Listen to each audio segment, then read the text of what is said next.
Yo, what's up, Ken folks? Back again with another review, and it's Star Wars related. It almost feels like I had just done this. Yeah, we were talking about Star Wars just 6 short months ago. Well, you know, it's the old saying that time flies. So, of course, we're going to be talking about Solo, a Star Wars story. This is the latest sequel slash prequel slash side story slash whatever you want to call it, and it features the title character of Han Solo in all of his humble beginnings, and I'm pretty sure you get the idea. So here's the usual structure of the review, just in case you're new and you're not familiar with how I do things. You have the good, the bad, the spoiler talk, and of course, the final thoughts and my overall score. And then, of course, when the spoilers start to come around, you will be greeted by a timestamp that should appear about yay high. So that way you're not biting my head off talking about I haven't seen the movie yet. So without any further stalling, let's talk about Solo. I went into this movie not really knowing a lot. So a lot of things that were taking place as far as how characters came to be and where their origins were from, that interested me. So the beginning introduces us to Han Solo early on in the movie, and I think it does a really good job in introducing us to him and what he goes through, or what he's going through at the time, and how that progresses, and essentially how it shapes him into the character we've known him to be previously. And I really think it does a really good job at kind of pacing that out, and you can kind of see the building blocks of his character. One of the things I found interesting is that the movie found a way to feel a little more contained, and considering it's a Star Wars film, that's really hard to do. And it's kind of hard to really say contained and Star Wars in the same sentence, really. Star Wars is about an expansive galaxy of so many different types of people. Like, how can you even say this is contained? Well, I say that because as far as the storytelling, they really were centered on the core characters, and it really didn't feel like it had to branch out a whole lot like some of the previous Star Wars films had to do. Not to mention, I think this movie has a pretty solid supporting cast. They managed to flesh Chewbacca out a little bit more as a character in this movie, which I thought was cool. Then you also have Kira's character, who's Han's love interest in this film. Of course, Donald Glover is Lando, which I thought was pretty dope.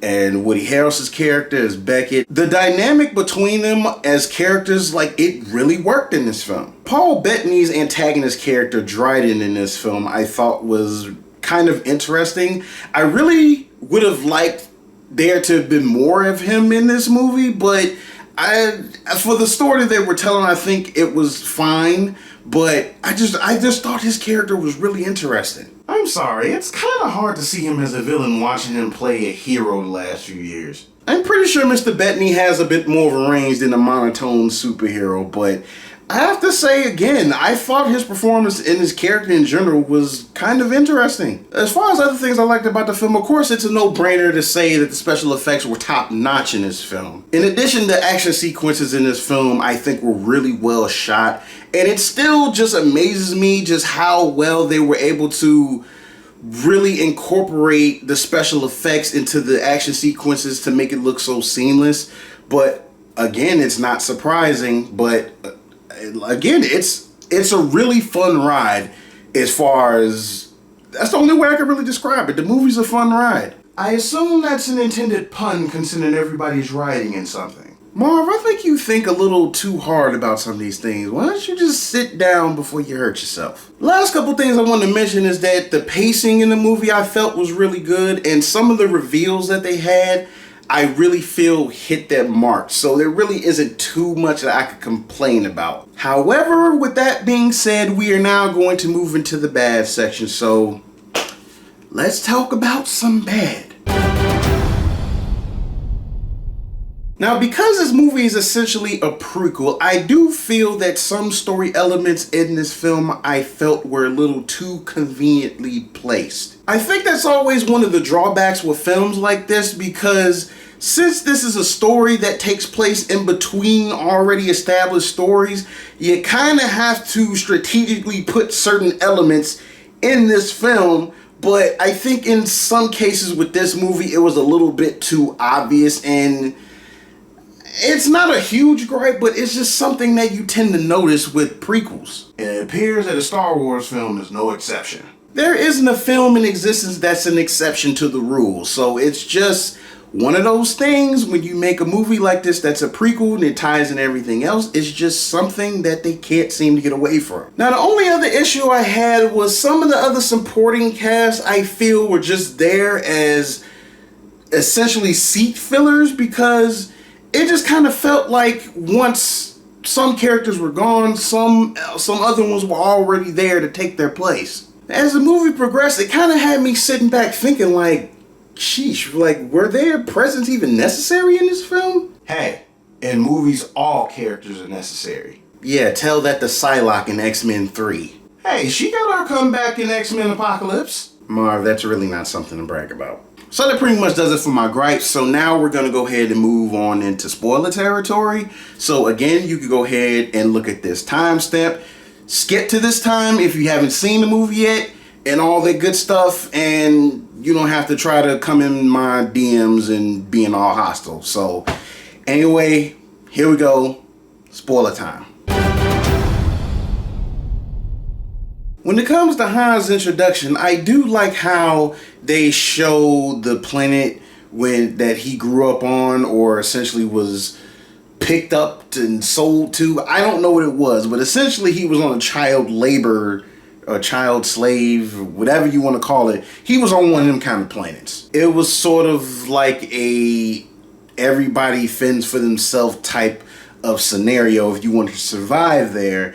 And I thought that was a good way to kind of break into that character, to kind of show the potential damage and psychological abuse that he probably had. The scene where they show Han and Chewbacca meet for the first time, I thought was really funny. See, on one of the outposts that belonged to the Empire, they essentially had Chewbacca chained up in some type of cage. And Han, at this point, he had enlisted in the military to get off the planet that he was on. But something happens and he essentially gets put in there with Chewbacca as entertainment to see like how long he lasts. But the only thing that saves Han is the fact that he knows how to speak Wookiee. So he essentially convinces Chewbacca is like, hey, I will help you get out of here if you don't kill me. And I just really think the way they went about that whole scenario was kind of funny. Part of me wanted to gripe at this scene a little bit because I felt it was a little too easy for him to convince Chewbacca to do it. But at the same time, you have to remember that Chewbacca isn't just this big dumb animal. He's a sentient alien that just doesn't know how to speak English. Now back to when I mentioned about how certain characters felt like placeholders for others, that's where Woody Harrelson's character Beckett and his crew come in. See, Tandy Newton that plays basically his wife, and then you got the other dude that's, I don't remember his name, but he has like 4 or 6 arms, something like that. They were his crew, and they essentially get killed doing a smuggling job that they, by some twist of fate, they allow Han and Chewie to be a part of. And it was no fault of their own, but it's just circumstances happen because some other stuff happens with some other marauders trying to steal cargo, and it doesn't go right.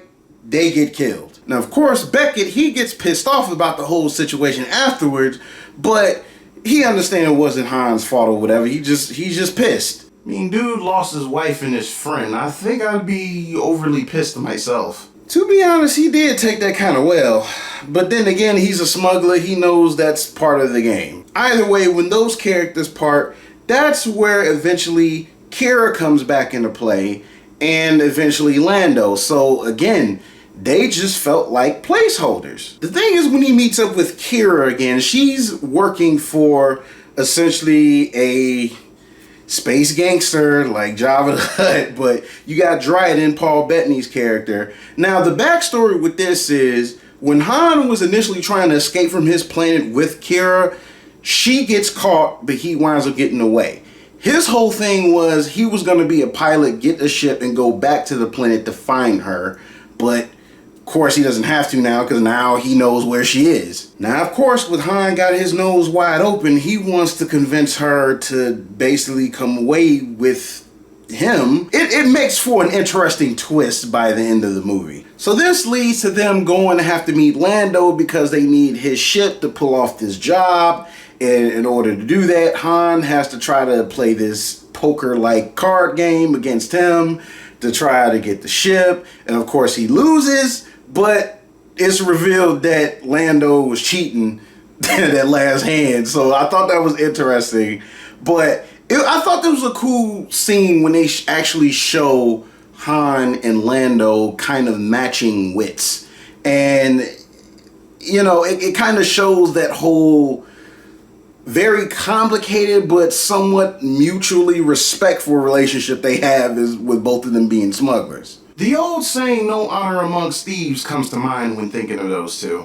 I think that's a fair assessment. What was really a treat was showing the robot companion of Lando, L3. I believe it's L3, I don't want to get that wrong, but essentially has a female robot companion. The interaction between her and Lando is quite funny because they essentially lead to that they kind of have like this relationship going on. Overall, their relationship, I thought, like the interaction itself was, it honestly was really, I can't find the word, but it's just, it's a treat. That's what it is. The whole interaction between L3 and Lando was a treat. I really wish we were able to see more of that, but for plot's sake, that wasn't going to work out because she gets blown apart.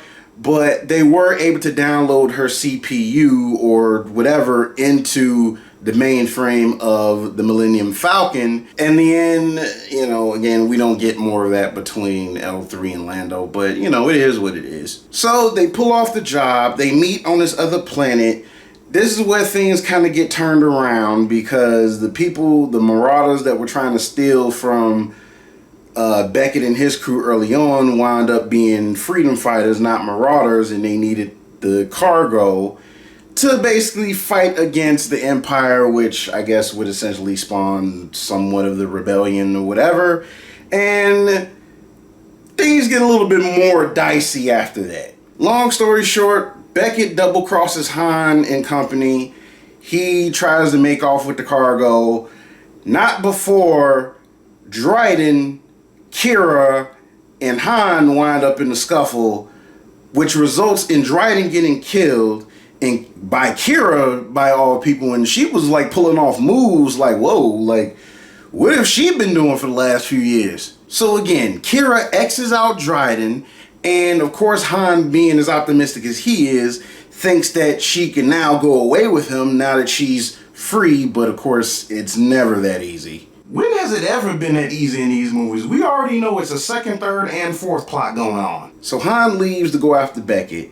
Kira takes off this ring that belongs to Dryden, puts it into this thing, turns it, shutters close, and then a holograph pops up and she's talking to somebody in the hood, and it was like she was letting him know that like, hey, Dryden got killed and such, and this dude betrayed us, so what do we do now? And long story short, it was revealed that she was talking to Darth Maul. So yes, Maul makes his cinematic return, and honestly, this really leads to, I don't know what else story that can be told, but at least we can see, you know, it's a lot that can come from that is all I can say. So back to Han, he catches up with Beckett, and it winds up being one of those, you know, master teaching the student kind of scenarios. See, up to this point, Han has essentially been learning a lot from Beckett. Like, he's kind of the unofficial mentor of him, but he's one of the characters that helps shape Han who we know him to be. Anyway, Beckett is starting to make this speech, and about like halfway through a sentence, Han shoots him. He just straight shoots him. And it wasn't lost at all on me that essentially this is reaffirming that Han shoots first. The man shoots first. It's plain and simple. But if he shoots first, wouldn't that kind of make him a bad person? Well, you're not exactly expected to be a good person being a smuggler. In this case, it's not like he really had a choice. Either Beckett was gonna kill Han or Han was gonna kill Beckett. So it was just like, hey, it's like, dude, it's either me or you.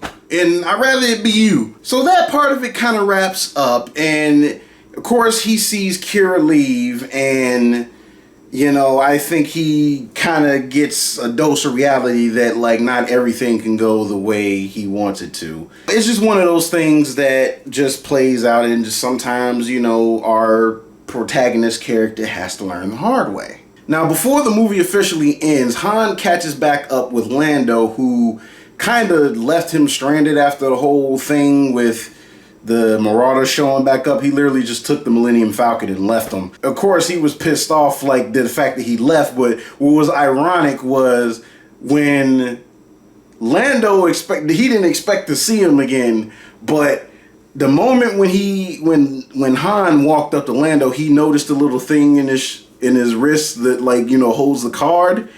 And it was like at that moment, it was like, oh, that's how you beat me before. You know, they kind of go like a little quick montage through it again, but essentially Han beats him at the game and he officially gets the Millennium Falcon.